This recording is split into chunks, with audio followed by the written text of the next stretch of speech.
My name is Daniel Wynn, and by day I invest in sports cards, but by night I make videos about investing in sports cards. I am the great curator.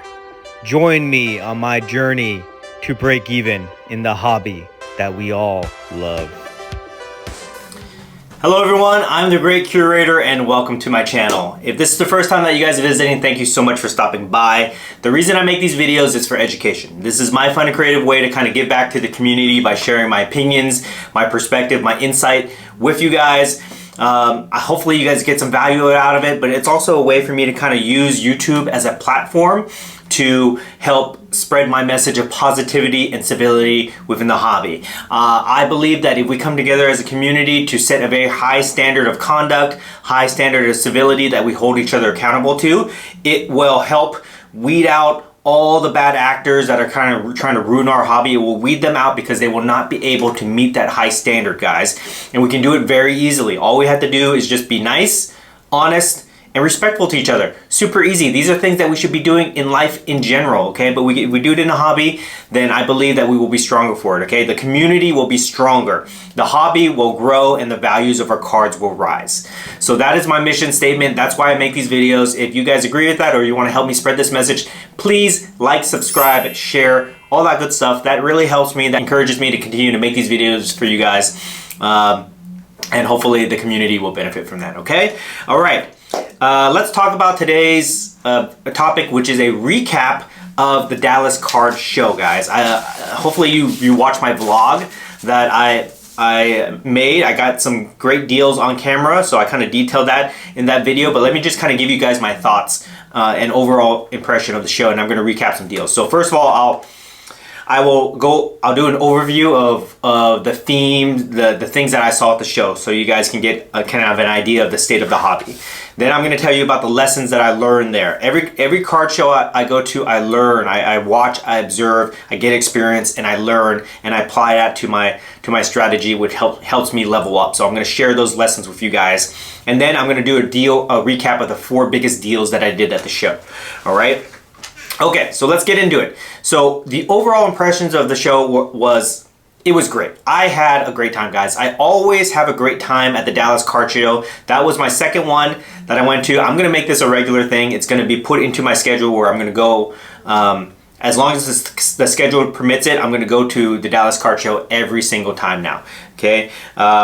It's the destination show, and I would highly recommend it for anybody. If you guys have the means to go out there, if you have the time to do it, go. It's a great show. You'll have a great time there, all right? Overall, there were a lot of deals happening, a lot of activity. People go there to do deals. It's not like a local show where you may go to where people just go for fun to hang out on a Saturday and maybe they do a deal, maybe they don't, but they just like the look. Dallas show is different. People are coming in there specifically to do deals. I moved a lot of cards. I bought a lot of cards. It was great. There's opportunities there that you will not find at your local shows. All right, so lots of deals getting done. The people there, the overall vibe was very exciting. Okay, so when you get so many like-minded people there that love the hobby, that are there to do deals, the excitement is real. On the first night, you could feel it. Even on vendor night, just on Thursday night, when people are just trying to set up, just between the vendors themselves, a lot of excitement, a lot of buzz going around the room. The first trade night was crazy. It went till like 2 a.m. All the trade nights from Thursday, Friday, Saturday, all went till like 2 a.m. in the morning. It's crazy, but the excitement was there. It was real, and you can feel it, and it gets you jazzed up. Gets you jazzed up to like go out and make things happen. So that was a lot of fun. And the overall vibe of the show, I would say, was very positive. Everybody there, you weren't seeing people complaining that much. You weren't seeing people trying to sell off their collections and get out of the hobby. The overall vibe of the community was very positive, which to me, I take as a sign that the hobby is still healthy and growing, okay? I always look at, when I'm worried about, when I'm concerned or I want to know what the state of the hobby is, I look at these shows and see what's going on. If people are selling and not buying and getting out of there, then you know things are trending down. But if people are selling, buying, trading up, trying to do all these things, then the health of the hobby is strong at that point. Okay, guys? So those are my overall impressions of the Dallas Card Show. Had a great time. The people who organize it are great. Everything is done very well. Location is great. Check it out, all right? So let's talk about the lessons that I learned. Let me see here, 1, 2, 3. I got 4 lessons that I'm gonna share with you guys. Lesson number 1 is I got to kind of rub elbows and meet some of the higher top dogs in the hobby. Guys that have like $100,000, $1 million collections of cards. The top echelon of collectors. I was lucky and privileged enough to meet a couple of those guys and kind of talk to them and ask them, hey, what's your story, man? How did you get this card? You know, they were like handing me cards that were worth like $100,000 that I get to hold in my hand. And I was saying, you know, how did you get this? You know, did you pay for this? Like, when did you get it? And the same answer I got from each of these guys is basically they've been in the hobby for a while. They're true collectors that were in this hobby before it exploded. And they were just consistent with their buying habits and their collecting. They were buying cards for the last 10, 20 years. They were buying, you know, the GOATs and collecting here and there. And only recently that these cards really explode in value when the hobby started to really grow. So the lesson that I take away from these guys is just be consistent. We have such a focused flipping culture where we buy, we sell for 20%. You know, we buy low, we try to sell high. That's the flipping culture. That's the flipping mentality. But these top guys, they're not like that. They're not flippers. They buy a card, they hold it, and they let it appreciate in value. They're buying good quality cards, guys. And this is a lesson that you can apply to any investment category, whether it's stocks, real estate, business, whatever. These guys are buying quality assets, they're holding it, and when they appreciate to a significant amount, they cash in and then they buy more assets. That's the level of consistency that I was seeing with these top guys. So that really kind of made me think like, okay, all right, what should my strategy be? Should I be buying, selling really quick and flipping, or should I be trying to get quality assets? Which I kind of thought about a lot lately, but this really confirmed my my thought process on going forward about like just really focusing on good quality cards that I can hold for a while. And if I believe in the market, I believe in the hobby that it'll grow, then these assets will also grow. So that was very interesting and very eye-opening for me. Number 2 is I saw 2 distinct themes when I was there. Number 1 is people are looking to get into different markets. F1, soccer, UFC, those were like the talk of the town. Everybody's looking to get into those categories. I think because there's a lot of upside to them. If you get in now and they grow exponentially, which is what a lot of people are talking about. Marvel is another one. If they grow, there's a lot of upside to that. Same thing with the young guys. The second theme I saw is that people are still speculating on these young guys, these young players, rookies, second-year guys, thinking that they're going to be the next Luka, the next LeBron, whatever. They're speculating on that. And the common theme between the two of them is that people are looking for a big upside, okay? People are looking for big upside, which kind of goes back to what I was talking about with consistency. They're looking for big upside, but they're looking for the upside in a short period of time, all right? And I think it's also exciting for them to do that. You know, it's kind of like gambling. So there is that definitely theme. And that kind of goes back to what I was saying about being consistent. But I think with these new markets, they're hoping they'll explode within 1 year or so. All right. But anyways, that's what I saw. I'm not really into any of those things myself. I don't speculate on any young guys too much. I might do it for fun. I'm not into F1. I'm not into UFC. I'm kind of into soccer a little bit just for fun. But that's what I was saying there. All right. Third lesson I learned is that there are clear levels of collectors, all right? And I've seen this. This is going to be like my 40th show of the year. A lot. I've been to a lot of shows this year, guys, and I can see very clearly now the different levels of collectors out there. All right, there's the entry-level collector, which are these are the guys buying like base cards, raw cards that are like $100 and below, okay, because they're just getting their feet wet. Then there's the mid-level collector that's trying to level up. These are the people that are buying like PSA 8s, PSA 9s, sticker autos, player worn patches, things like that. Anything in like the $2,000, $3,000 and below tier. And then there's the high-level collector. These are the guys that are only buying on-card autos, game-used patches, you know, rare numbered cards. And the reason I'm kind of like pointing this out is because I talked about this in my other videos, guys. When you're trying to collect, you can only collect whatever you can wrap your mind around. I talked about this in my video last week about perceived value, guys, where like if you buy a card and you can't in your mind process that it's worth more than $1,000, you're not going to buy it, okay? But when you level up through experience, you can start to process in your mind, okay, this is a $10,000 card, this is a $20,000 card, this is a $100,000 card.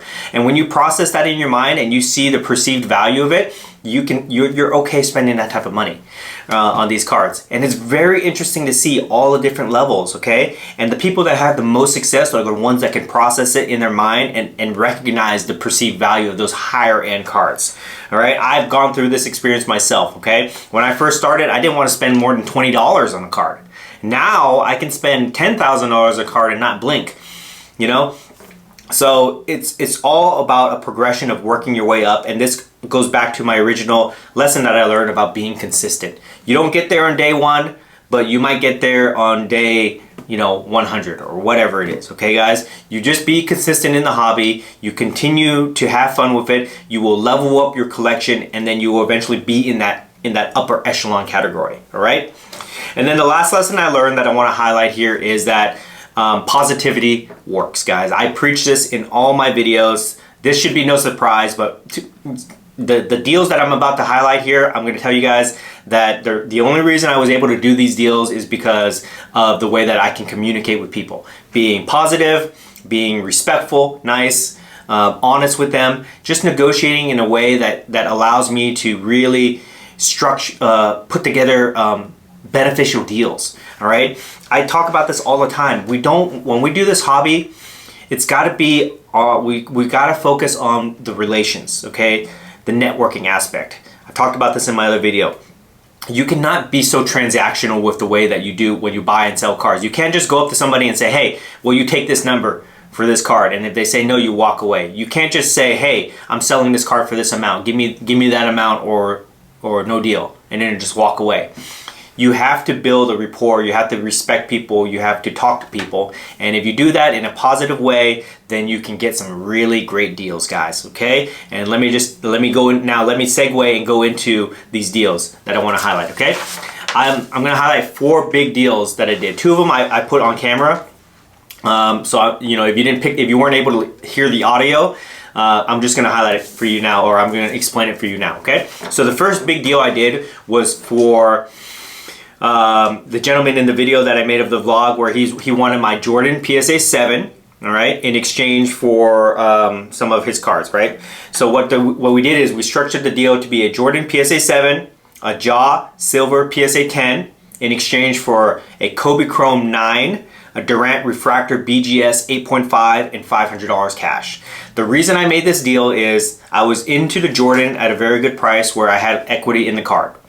The Jaw Silver PSA 10 I had just picked up in the video also from the guy before, and I got it at a good deal where I had instant equity in the card. I picked up a Kobe Chrome 9, which had very little greening on it, which I got at a good price. I wanted a Durant Refractor, and a BGS 8.5 was a good point for me to get into, and I got $500 cash from that. So I'm always talking about cash trade deals, guys. If people want your cards and they want to trade up, you get their cards and you get some cash back. That way you lower your cost basis on the new cards and you can do something with it, okay? You don't want to just trade up, always do straight up trades, because, you're going to run out of cash. You need cash to buy stuff, guys. So every deal that you do, try to get cash from that, all right? But that was the deal that I made with that gentleman, and that's the deal that took 2 hours, over 2 hours to put together. And I got a lot of comments from you guys saying that, why did you spend so much time on this? Why didn't you move on? Why didn't you try to give attention to other people? So here's my answer to that. When a deal's going, you've got to feel it out. If you feel that you're close and you can get there, you just got to move pieces around just like I did in the video. Then you've got to stick to it. You've got to push forward, because you don't know when the next deal is going to come, right? But if you feel that you're going nowhere and you're talking in circles and that the person's just reluctant to pull the trigger, then yes, you can step back and just let them go, because you don't want to waste your time. But you've got to have a good grasp on being able to read the other person. For me, during that deal, I could tell that we were very close on it. We just had to move some pieces around. So I was willing to devote the time to him to make that deal happen. And it worked. It paid off in the end. I got 2 really great cards and I got cash back, okay? So that's my answer to that, okay? So that led me into the next deal with the Michael Phelps PMG. That dude came over, and originally he wanted 11.5 cash for that, but I wasn't willing to pay that much for the card. I didn't value it that much. Then he wanted to do trade. We agreed on $10,000 value. He wanted 7 trade, $3,000 cash. And I was still very hesitant to do that because I didn't want to put the cash out for that card because I know that I'm going to sit on that card. It's very niche. And the only reason I wanted it is because I'm collecting those PMGs, but there's not a huge market for the Phelps PMG. I don't know, right? So I was very reluctant to put the cash. He was trying to pick out all my good cards, all my really liquid cards, my Kobe, LeBron, my Currys. He's trying to get all liquid cash. He probably wanted out of that card, to be honest. And then I got to a point where I was so burned out from the previous deal that I just told the guy, look, like he originally wanted about $9,000 trade, 3 cash from me, which would have put it at a 12 value. And I just couldn't do that. So at that point, that's when I felt like I couldn't do the deal. So I backed off, guys. But I did it in a very respectful way where I just said, look, it's hard for me to process information. If you just give me a little bit of time, maybe an hour, we can revisit this. But I guess he had to leave that day, so he was very, very motivated to do a deal. So this is where it got interesting, okay? Originally, he wanted my LeBron Chrome 8.5, my Curry PSA 9, my Kobe Chrome, which I had just picked up the 9, and he wanted my, and he wanted $3,000 cash. So that would have put it at 12. I said no, I backed off. And I said, I politely declined. I said, I don't want to do this. This is where it got interesting. I guess he really wanted to move it because what he did is he said, give me the Brady Bowman paper 9, which I also had, okay? And then he would give me cash in return. So the deal turned from me giving him cash to me getting cash and getting the card I wanted. So the end of the deal, it was a LeBron Chrome 8.5, Curry PSA 9, Kobe Chrome 9, which I just got, and a Brady Bowman paper 9, okay? And a little Kobe Great Expectations card. So the total value there for those cards I had was $12,000 value. He gave me the Michael Phelps plus $2,000 cash back to me, all right? That puts my Phelps value at $10,000 for that PMG. However, my cost basis on those cards was a little bit lower, so I'm into that Phelps for under 10 grand now because the cost basis, okay? But I got cash back, guys. I had to give up a lot of good cards, but I got cash back and I got pretty much a grail piece that I'm gonna hold on to for a while, which I think it could be a very expensive card in the future. I think it is because it's so rare. So that was a pretty crazy deal that I made, okay? Deal number 3. I talk about this in all my videos, guys. The gold digging hour, or not all my videos, but the last one, the gold digging hour. All right, I was at the end of the show. I was like the last guy there. I was just packing up my stuff, just hanging out, just kind of waiting to see what happens. And then Plazo Cards comes by. I did a deal with him earlier in the day. You see that in the video for the Wolverine Jambalaya. He comes back at the end of the day because we did a fair deal with each other, because we have a good working relationship now. He presents me with a Tom Brady Chrome PSA 9. Valued at about $65,000 to $7,000. He presents it to me, basically just gives it to me as a gift, says he wants $5,500 for it. That in itself was a great deal, but you know, I didn't want to put 55 cash, so I said cash trade, right? He picks up a Peacock Choice Kamavinga PSA 10, rare card, but I'm really not attached to it. Which he gave me $1,300 value, and then he took 45 cash. So I picked up the Brady Chrome, took like 5 minutes to do a deal. So I'm into that Brady Chrome at $5,800. It has a 65 to 7 value. I put 7 on it, okay? That same night at trade night, we go into the 4th deal now. That same night at trade night, somebody approaches me, they want the Brady Chrome 9. I have it at $7,000 value. They want to trade up. They want to give me a bunch of cards. I'm trying to get cash out of it because I put cash into it earlier. I'm trying to get cash out of it, but the gentleman made me an offer I could not refuse, all right? He gave me a Messi PSA 8 Autografo, a Messi Autografo BGS 8.5, an Mbappe PSA 9 sticker, a 1959 Pele Beckett, a Curry PSA BGS 9, Curry rookie, and a Durant Chrome BGS 9, and a Luka Prism PSA 10. Total value, trade value, $8,500. I didn't want to get rid of the Brady Chrome. I had just picked it up that day. I only held it for a couple hours, but to give me, you know, basically $1,500 over high comp value, and I was only 58 into that card, it was a deal I could not refuse. And then later that same night, I sold the Luka Prism 10, so I made profit on that, and then I have the other cards which I can slowly sell off or do whatever I want with it, okay? But the reason we were able to do that deal, again, just being respectful to each other, just explaining our positions and having fun with it, guys. All right, and these deals, they just come out of nowhere. You never know when a deal will come. You don't know what piece will lead to the next deal. They're all connected in a certain way, but you can have a lot of fun with it. Okay, so those are the 4 main deals that I did, guys. I did all those deals just by being respectful and just by using the skills that I try to teach you guys or try to share with you in all my videos, guys. All right, so that's the overall recap.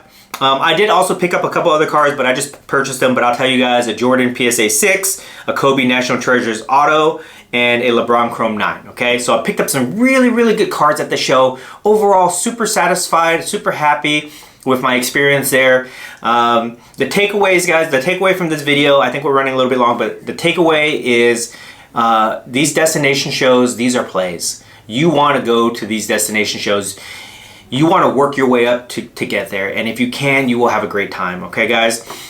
So that's the whole recap of the Dallas show. I'll be at the next one in January. So you know, we'll make another video with that. Thank you guys so much. Oh, another thing I'll say too. A lot of people, a lot of my followers, YouTubers, subscribers, you guys have been approaching me at shows. It's so awesome to meet all of you guys. I'm so flattered. When somebody comes up to me and says, hey, I watch your video, I learned a lot, that's awesome. When somebody comes up and they want to take a picture with me, I'm very humbled, you know, and when, you know, sometimes people give me cards as gifts and things like that. It's such a cool experience, guys. So I really appreciate that. If you see me at any shows, please approach me. I will talk to all of you guys, okay? Overall, such a great time, and I will hopefully see some of you guys at the next show. So leave your comments below. Let me know what you guys think about the Dallas show. If you have any questions, follow up on deals or anything like that, leave the comments below. Interact with each other. Have fun with this. I'm going to be doing some more live videos pretty soon, so that's a lot of fun. So stay tuned for that. Please like, subscribe, share, all that good stuff, and I will see you guys in the next video. Thank you.